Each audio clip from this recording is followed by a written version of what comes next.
All right, ladies. You ever wake up one day and realize you've become a stranger in your own relationship? Like somewhere between falling for him and trying to keep him, you slowly stopped being you. You don't even remember the last time you did something just because you wanted to.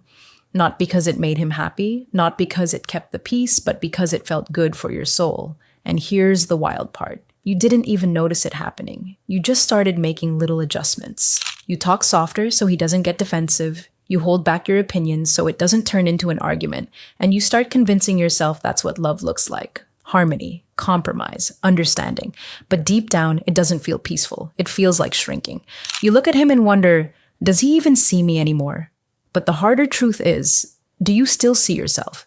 Because when you start measuring your worth by how much someone else values you, that's when identity loss begins. You stop being the woman who walked into the relationship with fire and confidence and start being the woman who just hopes not to lose what she already has. That's not love. That's survival. And it's a psychological trap. One where your nervous system learns that safety equals approval. So every time he pulls away, you hustle harder for closeness. You edit your personality, your boundaries, your voice, all in the name of being easy to love. But the easier you make yourself, the easier it becomes for him to stop valuing you. Because the truth is, a man cannot truly appreciate a woman who abandons herself to keep him comfortable. Real attraction doesn't come from how much you give. It comes from how deeply you stay you while giving. And I get it. You're not weak. You're not naive. Most women who lose themselves in relationships are actually the strongest ones. The ones who love hard, care deeply, fix things, and keep everyone together.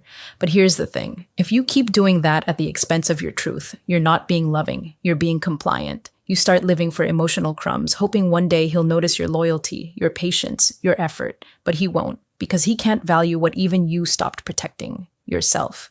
And when that realization hits, it hurts. But that pain is also your turning point, because that's the moment you remember that you don't have to perform for love. You don't have to mute your light to make someone else shine. You just have to come home to yourself. Reconnect with the woman who used to laugh louder, dream bigger, and walk taller. The one who didn't apologize for being too much because she knew she was just enough. The truth is, ladies, you never lost your identity. You just buried it under all the ways you tried to be chosen. And now it's time to choose yourself again. Because the woman who's rooted in who she is, she doesn't beg for love, she attracts it. She doesn't chase peace, she becomes it. So stop asking, why doesn't he value me? And start asking, why did I stop valuing me? Because the moment you remember who you are, that's the moment the right man starts to see you clearly too. And if this video really spoke to you, ladies, make sure to subscribe. It might just change the way you love forever.